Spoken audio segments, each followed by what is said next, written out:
It is Marcus and Terry from the old Talk Sober with you today. And today we're going to talk about what life is like being a recovered or recovering alcoholic. I know some people say recovered, some people say recovering. I guess it's just kind of to each his own what you prefer. For me, I kind of like recovered. A lot of terms here. Just because it gives me the sense of, hey, you know what, this is something that I've put behind me. It's something that I still look at. It's something that I still worry about, but it's behind me. So that's why I use that term. Terry, do you have any preference of term or? I've heard many deep conversations about this one, and for me, I'm recovered from the insanity. I'm a recovered alcoholic because I'm recovered from that insanity that active alcoholism gives. Mm-hmm. But at the same time, I wouldn't say that I'm recovering, but I'm more living a sober lifestyle. So I guess I'd go with recovered. There you go. All right, cool. That's the one I prefer to. I know some people are nitpicky and they're like, no, you're never recovered. It's to each his own. I mean, I've seen people who have gotten sober. They haven't looked back. They haven't done anything. They're just like, hey, I'm sober. So I think what the medical world, they like to say recovering because it's something that we have to constantly be aware of because we have that one drink and we're back. Exactly. That's what it's all about right there. Could be. Cool. All right, so let's dive into today's letter. Today we are skipping to letter number 16 because letter number 15 didn't have half of it. So, okay, let's fix Terry's audio real quick. Let's see, desktop audio. Terry, go ahead and say something. Let's see if that helped it. Good morning, everybody. Welcome. How's that? Should be good. I think Meg's the one, so we'll wait until she says that. But today what we're doing is we are going over letter number 16. Letter number 16 is titled, Nothing Has Changed, Everything Has Changed. Now, we are coming out with a book and a training course around this entire letter series. There's like 31 letters that we're finishing up. They got videos, they got PDFs, they got audios, everything. If you are interested in that, if these have been helping you, go ahead and support the channel and get lots of cool stuff by going over to talksober.com. Click on, is it Join Now or Get Help Now or something like that? Up at the top, Get Help Now. And you can sign up for that. I still got to work on the little order page. It's not as fancy as I would like to. I think it still says the logo goes here. But it does work. It's secure, everything like that. I just need to add the logo. But you can join there and get the audios. We're also going to start doing live talks with you guys because obviously here on the channel we don't want to dive into too much detail with you guys as our members because it's a public forum. So in that, you can actually ask questions and get help directly with us, which I think is kind of cool. Something I wish I had when I got started. If there was a way for me to call in and be like, hey, you know what? Got in a fight with the wife or lost my job or whatever, how would you go about that? And so it's a valuable resource. Again, that's at talksober.com. Click on Get Help Now. You can sign up. It's less than the cost of a drink a day. So the money you save is actually going to more than pay for it if you're not drinking. Now, without any further ado, let's dive into letter number 16, which is Nothing Has Changed, Everything Has Changed. Dear friend, it's been 1,000 days since I had my last drink, and I thought that it would be helpful to take you through that journey today and talk to you about what has changed in my life, what has stayed the same, and how I stay sober every day. When I first realized I had a problem with alcohol, I was 29 years old. I had just bought my second house in Northern California, and I thought I had arrived. On the outside, you would see a picture of success. I worked from home in my own business. I was my own boss, and I called all the shots. I had 2 houses, nice big houses, made a good living. On top of that, I had a good wife and 2 beautiful, great-hearted girls. You would think, as society has taught you, that this would make a man happy. This would make you feel fulfilled. And as all this was happening, I had some dark secrets, dark stuff that no one likes to talk about. Now, in recovery meetings, you'll hear them say stuff like, it's the secrets that keep you drunk. And then they urge you to go find a stranger or a sponsor and divulge your deepest, darkest secrets, thoughts to them. In your most vulnerable time, when you can't tell the difference between what's real and what alcohol made up in your mind.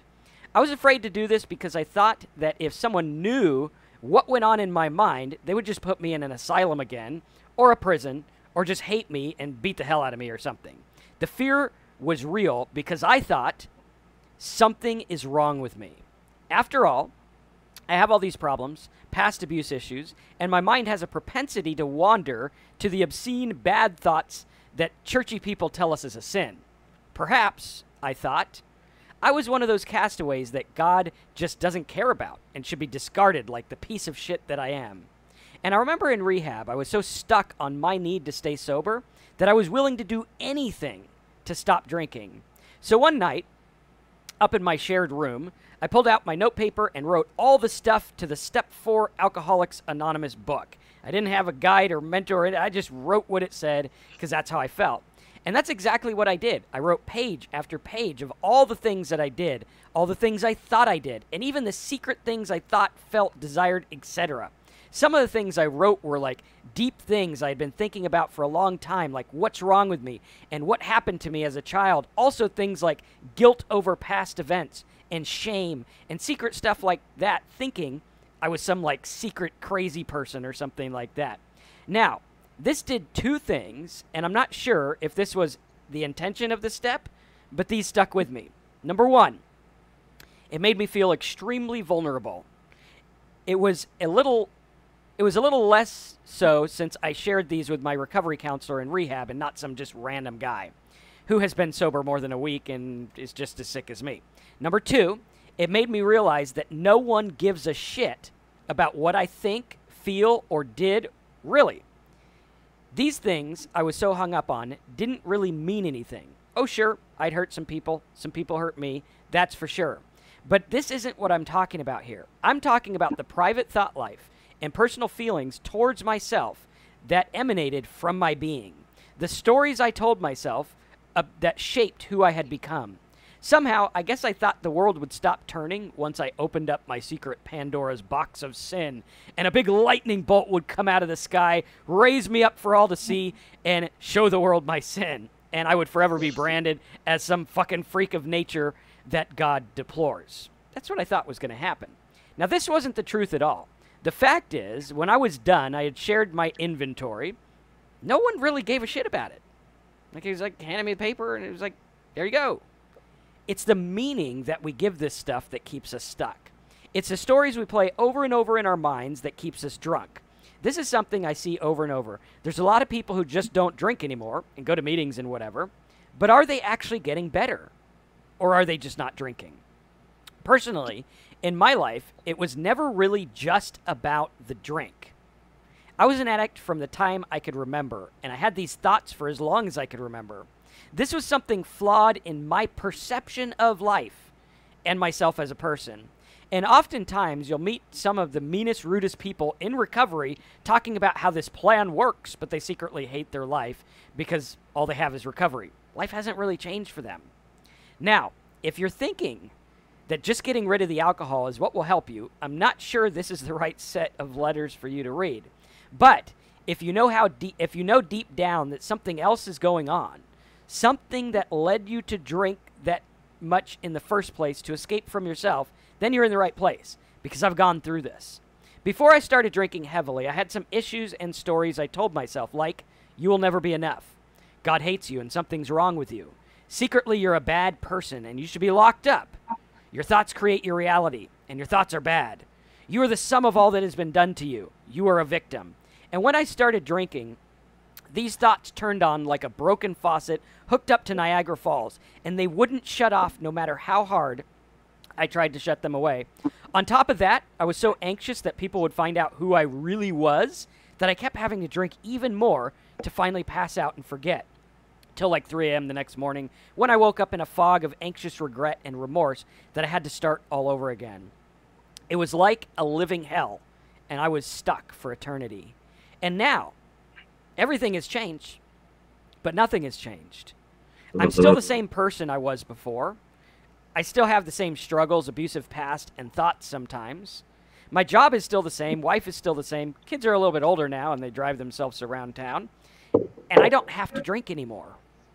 Why do I not have to drink or even want to drink anymore? Because I stopped attaching meaning to every damn thought that comes in my head and everything that happens in life. Before, I was a total neurotic mess, unable to function without alcohol because I believed that was the truth. Not only did I believe it, but I gave meaning to it. Because I think this way: I'm bad and sick, and I deserve to be locked up. Because this happened, I'm a victim. I drank again today. I'm a weak-willed, pansy-ass piece of shit. And on I went. Because I no longer give meaning to these things, thoughts, situations, and actions. Now, I am free to just be, just live. So it isn't that my whole world is different now. Some situations actually got worse. I owe more money to the IRS. I sold one of my houses. Only have one now. Have less drive for material goods. My weight loss wasn't what I thought it'd be. And I guess somewhere along the way, I was thinking that drinking was the issue. And when I got sober, I would be this brilliant millionaire with people envying me and looking up to me for the great person I am. But that never happened. And it didn't happen because it was yet another story I told myself and gave it meaning. It was the victim story. I'm repressed by this alcoholic monkey on my back. And that's why I'm not this great person speaking to the world about how great I am and how great life is. This couldn't happen because my perception had not changed. Deep down, I was still the same scared little kid that always had these thoughts and hated himself while secretly loving himself. When my perception had changed, in my life fell into place. Everything in life got easier, less stressed, and I realized that these things I had been running from were not chasing me. They were being carried by me. I was running from being punched by my own hand. I was kicking my own ass while feeling like I was a victim of someone else's foot. There's an old Zen story that talks about two monks that are in the forest, or whatever it is they have in Monkland. It was known that monks never are to touch a woman, but these monks were here on the side of a small river, and this poor lady couldn't get across the river. One of the monks decided to pick the lady up and carry her across to the other side safely, and then they went on their way. Silently, they kept walking together and left the lady go her way. A while down the road, the monk who did not pick up the lady turned to the other guy and said, "Do you know how many sins you broke by helping that woman? Do you understand?" He continues, scolding the other monk for breaking the monk laws. And the monk turns and says to him, "Ah, but I left the lady on the other side of the river, and you've been carrying her this entire time." Like that monk, I was going through my life, carrying these things in my mind because I thought they were something they were not. I was quick to scold another for textbook wrongdoings while myself was holding on to all this regret, guilt, and sin so much that I could not see clearly. Like the Bible verse that says, "Cast the beam out of your own eye so you can see clear enough to help your friend take the speck out of his." I was walking around with this big log sticking out of my eye, and I couldn't see clearly. This is what alcohol helped me do: ignore reality. This is why I went insane as an alcoholic, because all these things were so, because I believed them to be. Now I no longer believe them to be anything more than what they are. If I need to help a lady cross the river, I can do that. If I have a bad thought, I no longer have to carry it with me by fighting it or trying to get rid of it or punishing myself for even having it. I can leave these things on the other side of the river. You see, there's two kinds of people in this world. One, the people who see the bad done in the world and talk about how bad it is and dwell on it and try to convert others to their point of view. Two, then there's people who try to do good things in the world and see good in the world. And you know what? Both people are 100% right. There is both bad and there is both good. By focusing on the bad, you're not able to share the good. By focusing on what's wrong with your life, you'll never have room to make it better. And no, I'm not talking about positive thinking woo-woo stuff. Positive thinkers can shove their little books up there while you get the idea. I'm talking about perspective. Are we going to sit and bitch about the guidelines broken by helping the lady cross the river? Or are we going to help the lady cross? This is how my life has changed. It's no longer hard. Life is no longer a struggle. Sure, there are things I strive to do and I worry about, but they no longer own me, and I don't care to own them. The fact of the matter is now I know that I am not my thoughts. I am not the sum of what's been done to me, and I'm not the sum of what I have done. I am more than that. Now, I'm not a super religious person anymore, but I think people miss the whole point of what Jesus was trying to say and show. So many people get hung up on ideas of what being like Christ is like and what they think a Christian should act like. But here was a guy who broke the Sabbath to help someone. A guy who went against what the mainstream culture had conditioned everyone to believe. Why? Because he realized and knew that it didn't matter. We are in this little culture bubble and we can't see out. He saw out. He had perspective. He saw beyond the bubble and said, wait, there's more. Oh man, and is there more? Once we are not bound to ideas like I was when I thought that making my fearless moral inventory would stop the world and put me in prison or a mental ward, we are free to live a new way. We are free to act and feel in a new way. And things don't mean that much to us anymore. We can enjoy the moment. Right now, I can enjoy talking to you with the sun on my back, or the air conditioner going, as it were, and the birds making noise. It's not that I have to write these letters for this outcome, or I have to work, and those damn birds are bugging me, or it's too hot out and my coffee is cold, or my wife's asleep and I can't start my day. Those things are there, but they aren't my story anymore. What stories are keeping you stuck? What are you kidding yourself that the world cares about and that you can't tell anyone? Tonight, I want you to go out under the stars and I want you to yell your secrets towards the heaven. Reveal your pain, your opinions, ideas, feelings, needs, wants, desires, story of victimhood, and all this shit bottled up. See if the stars dance for you. See if they care. See if they even move 1 inch. And when they don't, you can let go of all the meaning you're giving all these thoughts and all these things, and you, my friend, can be free. I don't drink anymore, not because I can't, but because I don't have to. Neither do you. Welcome to freedom. Love ya. Marcus. Right on, Marcus. It's a good letter. Cool. You talked about what changed, what stayed the same. How do I stay sober?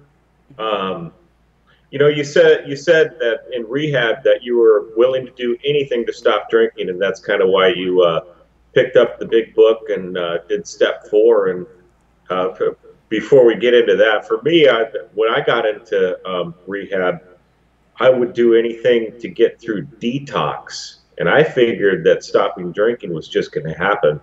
So I really wasn't that desperate to do anything I could to stop drinking. So I just kind of went along with the flow, and I started drinking when I got out of rehab because I didn't really realize the gravity of and the importance of doing whatever I could to stop drinking. And you did step 4, which was made a fearless and moral inventory of ourselves, and you divulged all these deep hidden secrets about yourself to your counselor. And you had mentioned that that you felt really vulnerable, but you realize that no one really cares about your past, and that your thoughts don't really mean anything.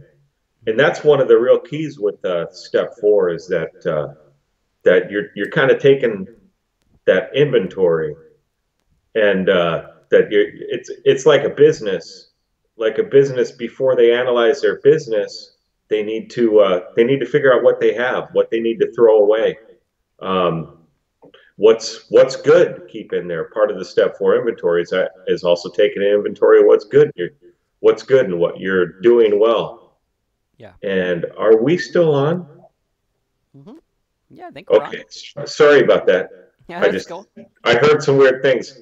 Anyways, so the hard thing for you was you did step 4 before you did the first 3 steps, and the first 3 steps. Well, the first one is it's actually 42 pages in the AA book, and it's designed to convince you, or so that you convince yourself that you need to do whatever it takes to get sober, and you just need to kind of accept whatever needs to be done, and then so then steps 2 and 3 would be more in the AA book. It's about getting you okay with a higher power, and if you were to look at it from a non-God point of view, it's to kind of get you okay with the fact that you are not the higher power. That's a different way to look at it. And steps 4, they kind of go in line with steps 4 through 7, where they're sort of to get you okay with yourself. So step 4 is that inventory, like the business inventory. And your reaction was perfect, even though you hadn't worked the other 3 steps, as far as, you felt a little more vulnerable. And I think anybody's going to feel more vulnerable when they tell somebody else their stuff. It's not an easy thing to do. A lot of people are very afraid of doing that. But that's just the beginning, and then you kind of analyze yourself and realize where you need to things you need to work on or things you need to be aware of as you're going through life. But the most important thing that I was seeing in this letter is that we're not our thoughts, and that's the key right there. Is that yeah, we all have these evil thoughts or whatever, not so healthy thoughts, and it's just making sure that we don't act on them, Hmm. and we get ourselves. All the 12 steps, they actually all have a principle with each step, and those AA is kind of designed to give you a way of living. For many of us, and myself included, I didn't really know how to exactly go through life, how to act, because I don't know if I wasn't taught these things, or I would just never learned them, and I was taught, or I just the drinking made me forget all these ways that I should live to be a good person in society. But they but that's the AA kind of gives an easy way to do that if somebody's willing to do the work. But AA is not the only answer. My brother's got 30 years of sobriety, and he did a little bit of AA, but not much. And it's really about getting that sober mindset. And this particular letter is talking about not making those thoughts who you are, because you're not. It's your actions that make you who you are. So that's a good letter. This looks like we got lots of comments too. Yeah, let's take a couple of them. Let's see here. Jamie says, I can't go outside without alcohol, breathe heavy, anxiety, and bad nerves, panic all the time. Jamie, what I would do is I would go see a doctor because it sounds like you're probably having quite a bit. And even if, like, I would go with what the medical thing says, which I think it says if you have more than three a day, you're an alcoholic or something like that. I believe that's what it says. I think it's like 21 a week or something, which for, people who are alcoholics, you laugh at three a day. Like three a day is just like before cereal. But they're saying that that's dangerous. So I would definitely see a doctor about your detox. And then what I would do is I would explore not drinking, because when you don't drink, your anxiety levels will return to normal. It might take a while, because what happens is the alcohol is dampening your anxiety, your calm level, right? So your calm level's up here, and you drink, and then it's like down here, and now you're more anxious, and you got to drink to get calm, and then it bumps it down more. And years later, you're like, why the hell am I an anxious wreck? And the reason is usually because of the alcohol.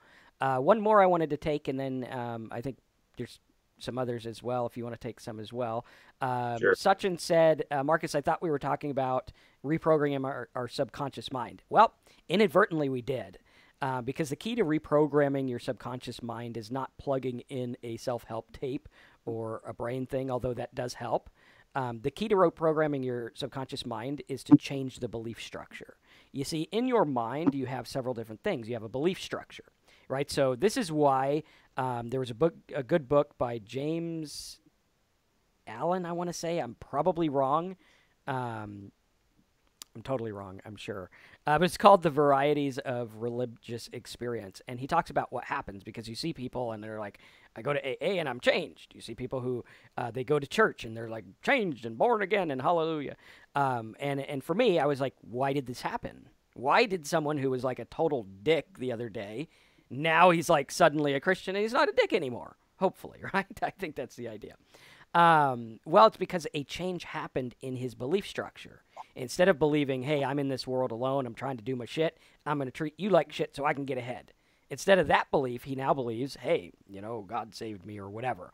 And for me, right, reprogramming my subconscious mind came from the belief of realizing, instead of, hey, I'm out there to get mine, I got to go do my things, it matters to me what happens in my life, I need to get ahead in society, to coming back a little bit and saying, well, here's society, I could be ahead or not ahead.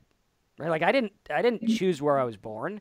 I didn't wake up and be like, I want to be born in affluent America where, we bitch, but we still can afford, $100 a day on booze or whatever, or $50 or whatever you spend. I didn't choose that. I didn't choose to not be under an oppressive government yet. So we look at that and we're like, okay, What's the deal? Well, the deal is the belief system changed. Now I no longer believe that I am the center of my universe. Now I no longer believe that life happens to me. This happened to me. I got this. He was mean to me. Now I look at it as life just happens. And that inadvertently changed my mindset. My subconscious mind was changed by that belief. So nothing is more powerful than changing your subconscious mind than changing the deep rooted, structured beliefs, right? The thoughts are surface levels that come out of the beliefs. That's why I remember years ago when I used to be a preacher, totally different person now. I don't know what religious view I have now. It's probably some crazy thing. But back when I was a kid and I got saved or whatever and became a preacher, I noticed I woke up one day and I was like, wow, I used to think about all this other stuff. Now I think about God all the time and Bible verses all the time. Why? Did I like sit there and start reading the Bible? No, it was like a day. It changed one day to the next. And when I look at that, what happened was the belief system changed. I now believed that I needed to obey God and think about God or I was going to go to hell or whatever it was I believed, right? And so that changed the subconscious mind. So I think that helped. I know it was like a long-winded, here's the question, I'm going to like go over here, but I hope that helped. Terry, you want to take some others here? Sure, Matthew, good to see you here. It's your first live stream, and appreciate you watching our replays. That's great. And you also say life is finally enjoyable and the difficult parts are easy to hit head on. Yeah, Jamie, it was that anxiety you're talking about that pushed me over the edge. That's what Matthew just said, and yeah, anxiety played a part in my drinking as well. Alcohol played a part in the anxiety in my drinking as well. But as Marcus said, if those are some of the symptoms you're having, you got to see a doctor definitely, and make sure that there's nothing medical going on. Which if you are drinking alcoholically, there very well could be. So a doctor is definitely the best way to go right there. Matthew also says once you get rid of the alcohol, and in my case, I cut out the caffeine too, everything changed. And does that mean I have to cut out caffeine too? Dang it. But no. Yeah, that's true. I found right away when I finally got through the detox medically, with medical help, my anxiety level would turn to zero. And I know that's not the case with many people, but for me, that's the way quitting drinking worked for me. One other thing. Yeah, go ahead. I was going to say one other thing for Matthew. I don't know if you realized or saw it. I might have not heard it. He said he's been sober since March, which is awesome. Yeah. Oh, yeah. Cool. Good job, Matthew. Way to be sober since March. Yep. And it says the videos are helping him, so that's good. Good. And those first few months are difficult because for me, I didn't know what was or was not going to trigger my cravings or anything. And so I really had to do everything I possibly could to just stay away from alcohol, stay out of the liquor aisles, all the things that people would tell you to do in early sobriety, and don't hang out at bars, stuff like that. Obvious things, but I had to do everything I could because I didn't know. So way to go. Voodoo Child's also been sober 6 months, and you were in a really bad way towards the end of your drinking days. You were hospitalized and told one more drink would kill me. Get detox and went to 3 months rehab. You're lucky, you guess. Hey, there you go. You're almost telling my story. Yeah, I was lucky too.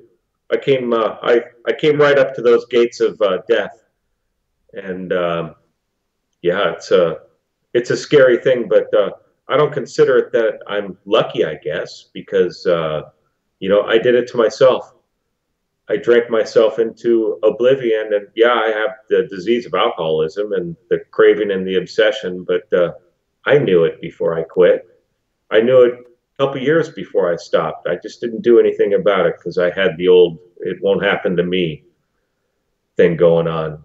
So eventually it all came crashing down, and I'm actually blessed that I was hospitalized. If I wasn't, and there was a person that said that I should that somebody should give me a bottle of booze to get rid of my detox symptoms at the time, and if I had been given that bottle, I may not be sober today, because that's what got me to the hospital, is the pain of that.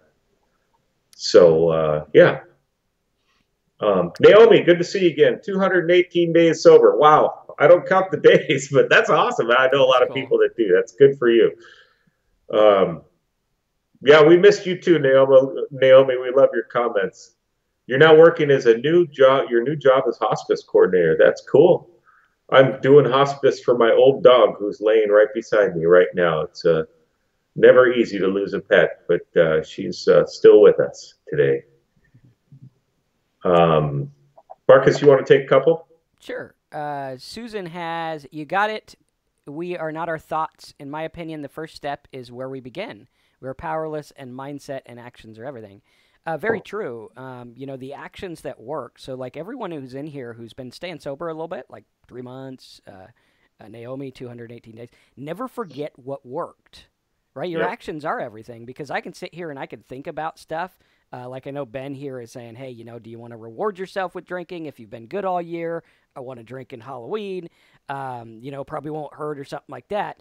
Remember, the actions are what keeps you sober. Like if you go out there and you drink on October or on Halloween or whatever, or reward yourself or whatever, that's taking an action in the wrong direction, right? You're taking an action that is going to do a consequence. Like you've proven it to yourself. I have proven to myself that when I have a drink, I end up drunk. Now, I've been sober for, I don't know, almost 5 years now. Is that the case? I don't know. That was the proof before. Like, I've never been able to have one and just, like, go about my merry way when I was drinking alcoholically. Do I want to try that? Like, my track record says I pretty much suck at drinking. Or actually, I guess I'm really good at drinking. Yes. However you want to look at it, I'm either really good or suck. And so, do we want to do that? Because that's an action in the wrong step. So when Susan says, "Hey, our actions are everything," it is. Like you can think everything. You could listen to tapes. You could sit at the bar and you could think about not drinking. But if you sit at the bar, you're probably going to drink. Right now I'm able to sit at the bar and just order a sandwich and a tonic water or whatever. But in the beginning, like look at your actions. What are you doing? What are you doing to stay sober? What are you doing to deal with these feelings and thoughts and everything like that? And Naomi is commenting to Bren as well. Never, Bren, that's never a good idea to reward yourself. Reward yourself with something else. Why don't you take a jar and put like $3 a day in it? And that's like your old beer fund. Put $3 a day. And at the end of the year, when you got like $1,100, reward yourself and go buy something cool instead of getting drunk and like spending the next year probably drinking. That would suck. Bergamot says, I had really bad anxiety after I stopped. Me too. The first 90 days, they told me to go to 90 meetings in 90 days, and I did it because if they told me to wear a clown hat and I'd stay sober, I would do it. Unfortunately, clown hats don't make you sober. They just scare everyone in the neighborhood. But I had real bad anxiety. Today, I still get it. Last week, we went to parent-teacher conferences for the kids. I get anxiety there. I don't know why, but I do. But I lived through it. I realized that anxiety is not going to kill me, but drinking over anxiety probably will. So you just kind of got to look at that and look at what anxiety is. It's like, whatever. So I got this weird feeling in my body. Ain't going to kill me. I'm all right. Worst case scenario, like if you look at the worst case scenario, it's usually not that bad. It's like, okay, something happens in the building. I got to run out. Okay, I can run out. That's cool. Anxiety also comes down to what I like is the serenity prayer. Because it says, God, grant me the serenity to accept the things I cannot change, the courage to change the things I can. I think it's a little bit longer than that, but I'm running on very little sleep. So And the wisdom to know the difference. That's all there you you go, get. the wisdom to know the difference. And that's the deal. Like, here I am sitting in my anxiety. Can I change anything? Probably not. Right. Maybe I can leave, but is that going to help? Like, if you're at a job interview and you get up and leave, you're probably not going to get the job. But if you muscle through the anxiety, like I found, like last week, I went to a marketing conference. It's the second one I've been to since sober. Luckily, it's like run by all these people who are in the Mormon religion, so they don't drink. I'm like, yes, excellent. But some people did drink, and I was a little anxious because I'm anxious meeting people. I did a video with someone who I really admire and look up to. Where you just like you go sit in a room and do a video with someone, and it's kind of anxious and nerve-wracking, and I was anxious the entire time. No one knew. Here we are thinking, I got to shut the door because it's like totally raining. But no one knew um, that was the issue. No one knew that I had bad anxiety, right? No one knew. No one cared. They were like, whatever, great video, dude. So oftentimes we're just living in our head, Yep. and it's like, hey, live in the world, not the head. All right, cool. Let's see. You want to John take some of says, these? yeah, I'll take John right there. Cool. Um, Good letter. There are challenges in sobriety. I am almost 1,000 days sober and also thought there would be this utopia when I recovered. Best thing is that I handle life as a sober person. There you go. That's the crux of the letter right there. And it sounds like you're living that. Yeah, life doesn't become utopia, but for me, life is it's pretty darn good. Am I a millionaire? Nope. And do I still have problems? Absolutely, they still happen, and that's life. But what's made life a lot easier is the fact that, um, like Marcus just said, life isn't happening to me. Life is happening, and I'm just part of it. And that's the way I look at things, and I try to look at the positive. Marcus mentioned in that letter about trying to look at the good versus the bad, and that's what I do, and that seems to help me quite a bit get through life. Naomi, what'd you say? It'll lead you back to the same place as before. You don't reward yourself with alcohol. You have to cut all ties with it, and yeah, absolutely. That's you said it right there. Um, let's see, Naomi, you got did I already read that? Oh, No, it's, no. it's similar, but the end Okay. of it's probably new. 218 days sober, you're back at the hospice coordinator and you'll never ever touch a drop of alcohol again. One will be too many and 30 is not enough. Don't use it at all, ever. And yeah, absolutely. That's the nature of alcoholism. And problem is, with me going on, working on that fifth year of sobriety as well, um, there's parts of my brain that think that I could have a drink. Absolutely. And that I could get away with it. And maybe I can. Maybe I can have one drink, but I don't want to risk it, especially since I don't have any craving for alcohol and don't want it. Mm-hmm. And I still have to use the same tools of pretty much, staying away from the drink. Or if I go to a party, I have that special drink I like the non-alcoholic ginger beer or something like that. But yeah, it's definitely a way of life, and absolutely, one is not enough for me, and 30 is what one is too many, and 30 is definitely not enough. Absolutely, Yeah. that's the way I was. Marcus, you mentioned that you spend the $50 a day for drinking. I think I was at about $12 because I was buying the cheap stuff. I would always they had like all these fancy microbrews, and I was highbrow. I was like a highbrow guy, but it's all a Oh, myth. It's like whatever, you're getting the job done cheaper. I wish I had the difference between what we spent. absolutely. So yeah, let's take a look at Bergamot. She says I have cirrhosis due to the drinking, and I stopped drinking for 2 years. Then I started again and had to get an abuse. It's not easy. Bergamot, I would be interested in listening to your story because one of the things that has fascinated me since I got sober is what makes one guy stay sober and what makes one guy relapse. And I remember when I went through rehab, I was obsessed with like what makes people relapse. And I went around and I asked every counselor, why did you relapse? What happened with relapse? Why do people relapse? Um, and that would be interesting to me to see because obviously for 2 years you were doing something and whatever you were doing was working for those 2 years. And what was it that made you start again? And I think if we can look at like, okay, what was it that made you start again? What was the straw that broke the camel's back? Because I think about this like, okay, let's say like the worst case scenario in my life happened, and on top of the worst case scenario, I have a terminal disease and whatever. And I look at that and it's like, would that make me drink?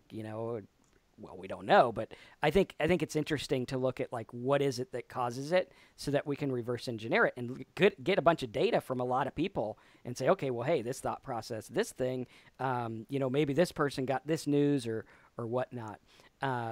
Now, Mark says alcoholics can only reward themselves by staying sober and changing the process of how their thought patterns. I agree. Let's see. Bergamot says, I was feeling pretty sick and went to the hospital and did the blood work and all that, and my toxins were high. Okay, so that's how you got that liver stuff. Meg says, I know I need to stop and I want to stop. Okay. What would you tell Meg, Terry? Well, I'd say don't try and do it yourself. It's my experience. Can't do it by yourself. I tried many different ways. Mm-hmm. I tried a million different ways, every different way to quit by myself, and I needed help. And if you're drinking to the point where you're drinking anyways, despite negative consequences, then you really need to get yourself some help. The first thing you need to do is go see a doctor. It's a hard thing to do. I never wanted to go see the doctor, and I didn't. And then finally, I ended up in the hospital, and the doctors saw me. I didn't see them, and that's the first step right there.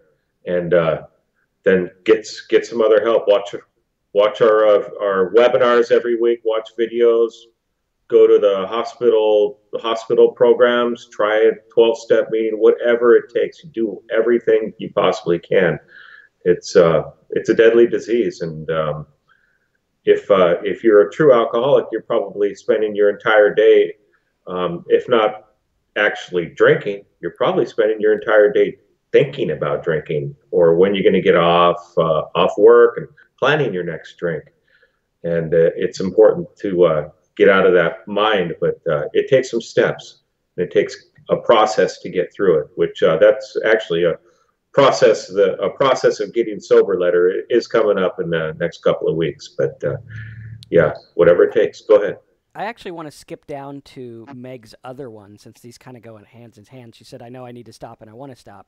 And she said that right now alcohol is getting me through difficult times that without the alcohol would be a million times harder to get through. Meg, I want to challenge that thought process because I thought things were hard to get through too. I was like, hey, I can't sit down with the tax guy without drinking. Right? I used to drink before I went to the tax guy. I used to drink before I went to lawyer people. Everything. I drank before everything. What I found out in sobriety is that was a myth. The myth of I need alcohol to get through this or alcohol makes this easier. Alcohol is not making it easier or you would not be on these calls. If alcohol was making your life easier and you were good and everything was fine, you'd be like, you wouldn't be searching for Marcus's and Terry's live streams. Although I don't know why people search for that, but hey, we'd love to have you and we hope we help. But we look at that, and so first of all, we got to deal with that and say alcohol does not make it better. I guarantee it might prolong it, like you're not as sad as you might be, or maybe you are as sad as you might be, or worse sad, because I used to get worse sad, but it was all alcohol-induced, so it never really helped anything. And then also down below, Meg said, I believe it was her. Okay, that was someone else. Don't want to give different stories to different people there. That wouldn't be good. But yeah, Meg, challenge that thought. I think you could get through it without alcohol. And I think alcohol is probably making it worse. And, one thing that I could say to do is instead of alcohol being your friend, find someone to talk to. Talk to us. You can come on the live stream. You can chat with us when we're on the live chat. I actually use the same live chat for Talk Sober as I do my other business, just so that I'm here for you guys while I'm working. It's not all the time. I'm not on there 24 hours a day, but I do try to reach out, and I have talked to some of you guys. So that's something you can do as well.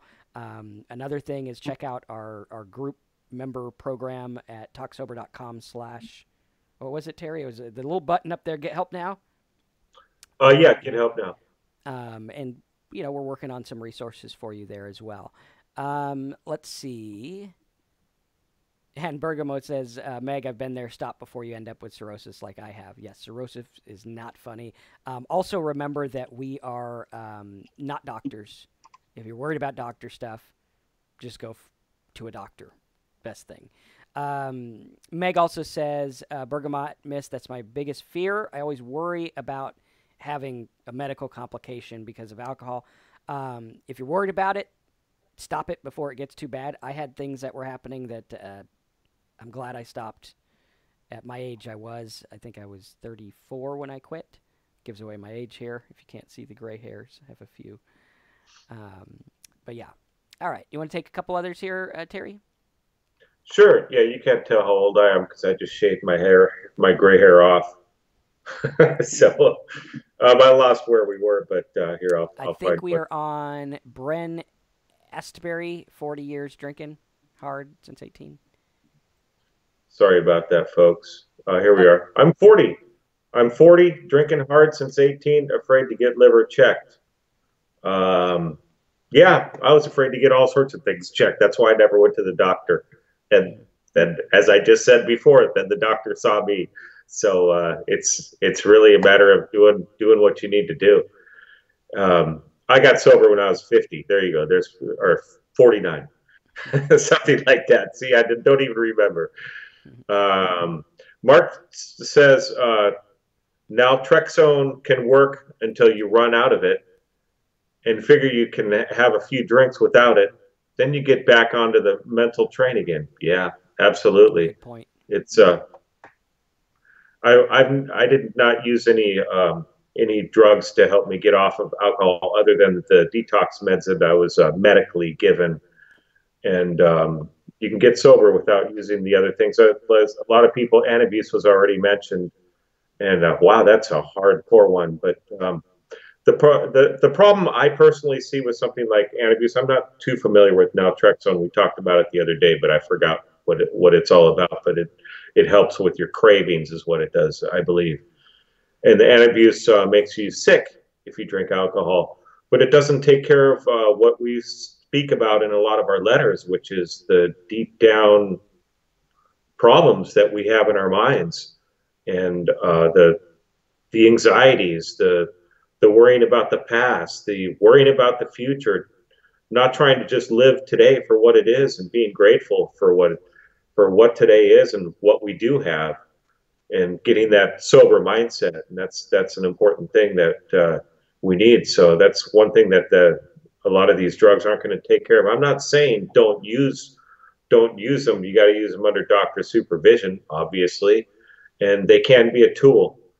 And that's the key for me with getting sober, is using whatever tools that I found work for me. So yeah, that's it. Bergamot's got another interesting one. She says, I'm always having liver pain, and I knew I had it when I was drinking because I'd feel the liver pain but ignore it. And she got sick and everything like that. Now, one of the things I did, and from what I'm reading, I think that's what's going on here. I'm not sure, so if I'm wrong, let me know.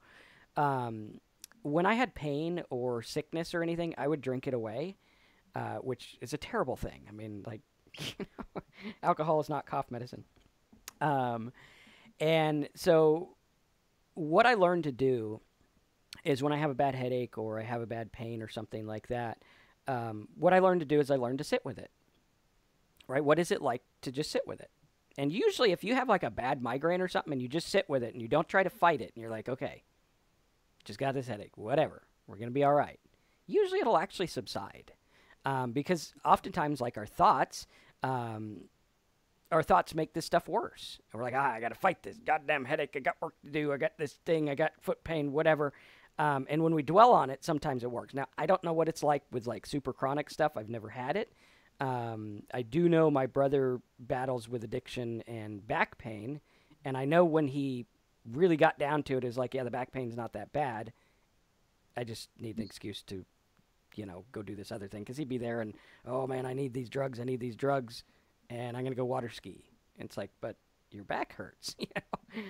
So sometimes we just make this stuff up in our mind. I'm not saying that's what's going on with yours at all. But sometimes we make it worse in our mind is what I'm trying to say. Does that make sense? Absolutely. Okay, cool. Um, I want to go back to Rosie Girl. You guys have kept me sober for 2 weeks. Awesome, Rosie. Perspective is the key, and I'm so glad I found you. Well, that's awesome, Rosie. Thank you so much. We appreciate that, but more so, that's awesome that you're sober for 2 weeks now, and keep it up. Do what you need to do. That's great. If you didn't download Marcus's letters yet, do that. Go to talksober.com and look at all the tools we have there. That's great. Bergamot says, Rosie Girl, that's awesome. Courtney Love, nah, da, da. I was in recovery for 25 years. I'm 52 years old and I relapsed on alcohol. Not my drug of choice. So, guys, remember, alcohol is a drug. And yeah, Absolutely. absolutely. For me, I'm addicted. I am an alcoholic. That is my drug of choice, but I can't do anything else, even down to marijuana or whatever, all the way up to the hard stuff. Doesn't matter. It's all hard stuff to me. I uh, would would not want to take anything. Yeah. And yeah, I know I know many people that have relapsed after many years of sobriety, and that's the problem with this drug. It's just or this disease is it's just sleeping inside me. You know, they talk about the sleeping tiger because it's inside us and it's ready to wake up. And that one drink is going to get that obsession going to where all we start thinking about is Hmm. alcohol. Yeah. That's an important thing. Very, Um, very true. Sachi, you say, are you ignoring my question? I'm not sure which question you're talking about. Do you, Marcus? I don't. Yeah, he says, "Are you ignoring my questions because I'm of a certain ethnicity, or my questions are really stupid?" We're not partial. We don't care who the questions come from. Um, just realize that a lot of questions come in, and sometimes it's a little bit difficult to see everyone's questions. What I do is I try to pick out ones that we think we can help. So yeah, I mean, if you have a question that doesn't get answered, just bring it up again, and we'll try to do that and go from there. Um, yeah. So yeah, I don't know what Uh, question it is though. Rosie says here a little bit later, yes, every individual day is so much easier without alcohol. Alcohol AA didn't help me, but listening here definitely does, and that's great. Do what you have to do to get and stay sober. Rosie, with only 2 weeks, that's maybe just watching us may not be enough, though. That's what my biggest concern is. Mhm. But get the letters and try and watch our videos every day, and you can get Marcus on that live chat and do what you can. Mhm. Those first couple weeks, that first 30 days, even the first couple months, it can be a trying time because you really don't know what's going to trigger your cravings and take you down the wrong road. Mhm. So let's see I'm what. going to address Sachin because he's got a lot of questions here. And from being on the other things, I want you to I'm really just look going to at this. step away and straighten out my dog right here, real No quick. But problem. We'll be here. Sachin saying, let's take a step ahead and understand how habits work or function. Let's understand why we have become mechanical or automatic. That's what the habit is. Sachin, when I was drinking, I was obsessed with why I drank. And being obsessed with why I drank didn't help anything. Like I could figure out why. Like you could go and you could figure out why do I have this? Well, I have anxiety because of my past and because of this and because of that. And I could psychoanalyze it and I can go to therapy for 35 years. Therapy can be good in some instances, but I could go and I can do that for 35 years and figure out why. But that's not addressing the problem, right? I want to look at a solution. Like how do I stop drinking? Then when you stop drinking and you're sober, if you want to go back into the why, that's fine. But I found for me it was a non-issue, right? I was like, okay, that's a non-issue now. So all this stuff I was stressing about, like, why am I drinking? Why am I like this? Why is this? That's all just a mind screwery, if you want to use the nice way of saying it. Why did we become automatic and mechanical? Because that's what we do. We run programs. Like you're running a program. You've taught yourself to drink. You've taught yourself to do stuff. So it's running. That's how the mind works. We don't need to know any more beyond that unless we're gonna like dive into like being a scientist or something. So Bren says main thing after a drinking session is the fear I did something wrong as I blacked out each time. Oh, dude, I had that too. It sucked. Put that with OCD and you are screwed up. And he says that's the main reason I have not drank in 2 weeks. Good. Make it the main reason you don't drink the rest of your life. And forget about drinking and stuff because that's just those thoughts. Like, oh, I want to have one later down the road. Non-alcoholics don't think about that. They don't care. So not a big deal there. Okay. Christine, I was sober for 17 years and relapsed. Thank God for this channel and my sponsor. It's a battle, but I know I'm not alone. That is true. You are definitely not alone. There's a lot of us out there to help each other out. So cool. All right. Matthew says, for sure, these help me the most too. I go for walks and listen with headphones. I actually went through and converted all the videos on my channel into MP3s. You can get those. If you guys like this and you want to support what we're doing here, go to talksober.com, click on the Get Help Now button. And even if you're just like, hey, I'm getting enough just out of this stuff, you can go in there and you can help other people. And for less than like $1.80 a day or $2 a day or whatever it is, we convert all this stuff over for you. We got all the PDFs for you. We're actually working on worksheets and all kinds of cool stuff as well. So that helps us out, helps you out, everyone happy, which is cool. And it's less than the price of a drink a day. Less than, what, a fifth of what Terry was spending, probably a hundredth of what I was spending. Yep. Yeah, I think I'll never forget the day I put a keg refrigerator in my office. It was like $2,000 to put that thing in there. And then I actually got embarrassed because I was going to the place getting the kegs so often. And I was like, man, you know, I used to get embarrassed buying too many cans of beers. Now I'm buying too many kegs of beers. There's a problem. So pretty interesting. Well, they just figured you were having a party. And, they did, yeah. They're like, dude, I want That's to the come to your sad thing house. is it was just for you. Yes, and it wasn't a party. It was a shitstorm. So. Yes. Yeah. Matthew says, "I love your personal stories." That's exactly what I relate to, and that's one thing that that I feel is important for me is being able to talk to fellow alcoholics. They understand.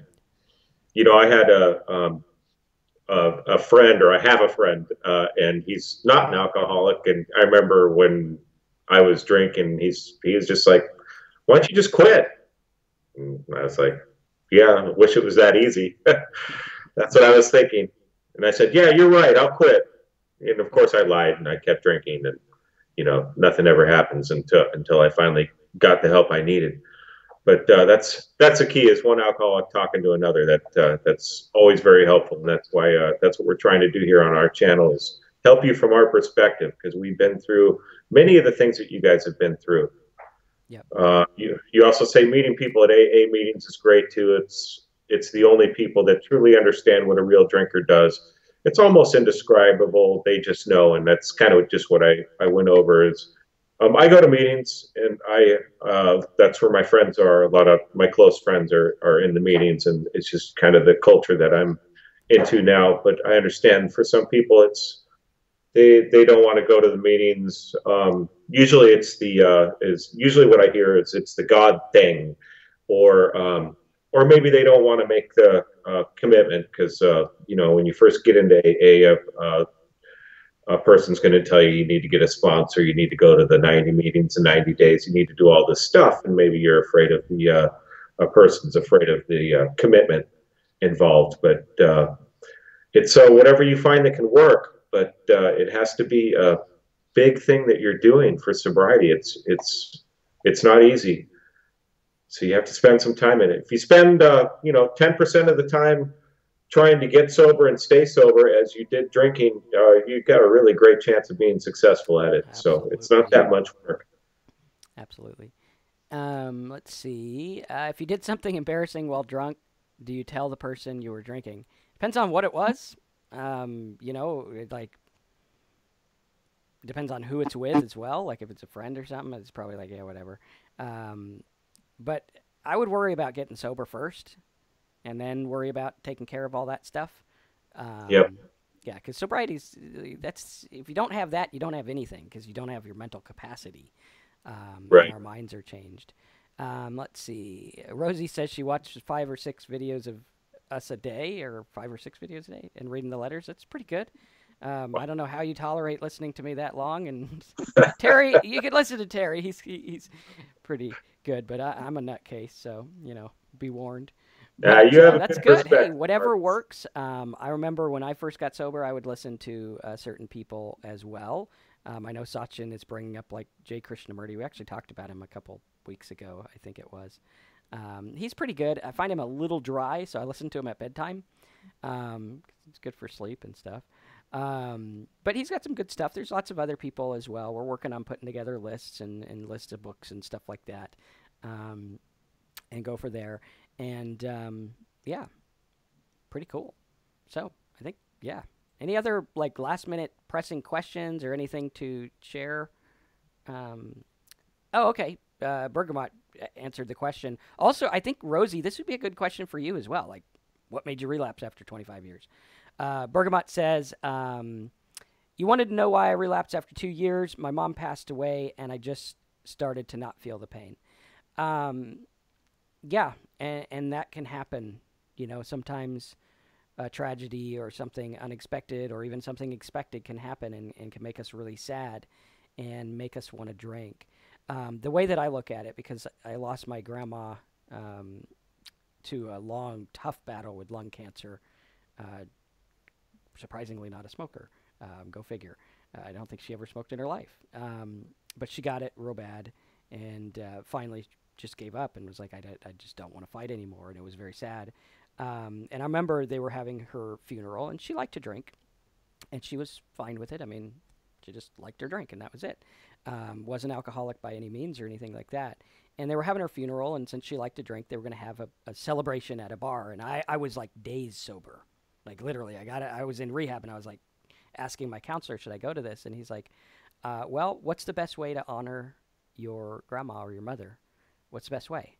Is it by being drunk? Probably not. And for someone like Bergemeyer, like, what's the best way to honor them?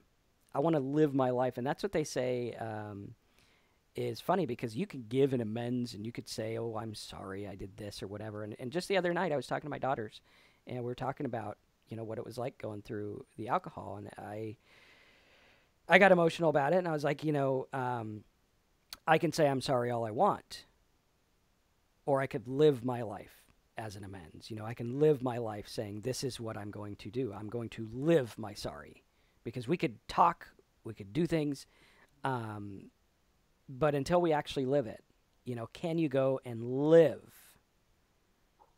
an amends? Can I live different? You want to really stop drinking, you want to be different? Live it. Be obsessed with it. Make it a must. Make it happen.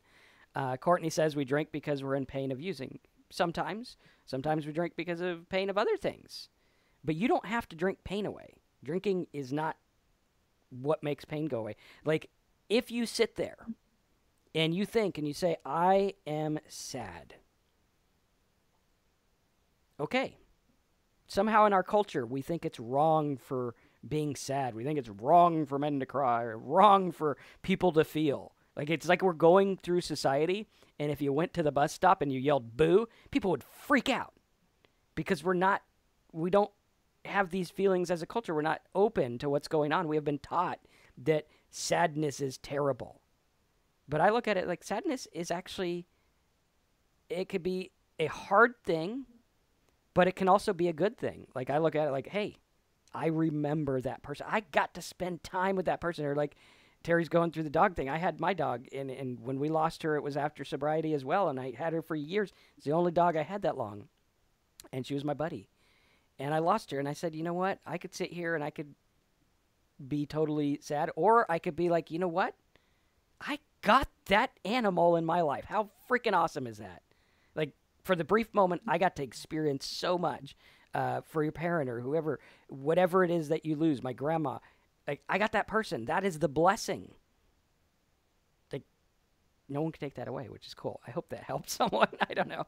But No, you have that's a very good point. I lost my mom a month ago or so, and part of my living amends, that's part of my living amends for my parents, was just to not drink, because my dad he's still alive, but he's lost a lot of mental capacity, and there really wasn't anything I could be sorry for him. I would visit them when I was drinking, and I'd visit them for 20 minutes and leave and go drink, and because they don't live near me, so it would have to be an actual trip to go see them.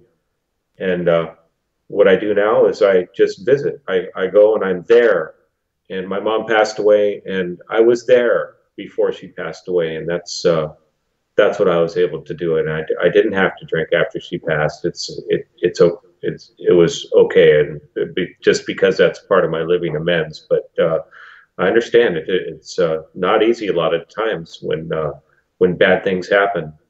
A lot of times it's not the for some people it's not even the bad things. It's just something they always say it's not the it's not the big thing that'll make you drink. It's the broken shoelace, and it can be anything that can make you go back and start drinking again.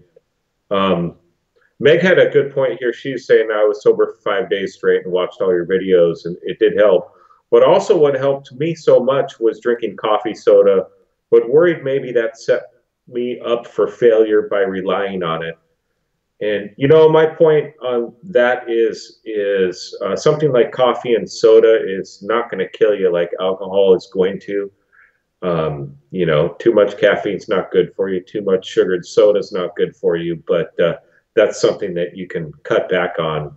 That's not something that's going to destroy your life.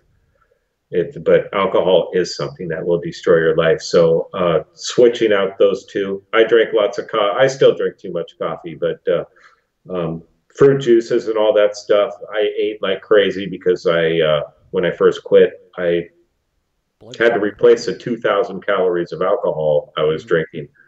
And then I worried about that after a little while when I figured out what was working for my sobriety.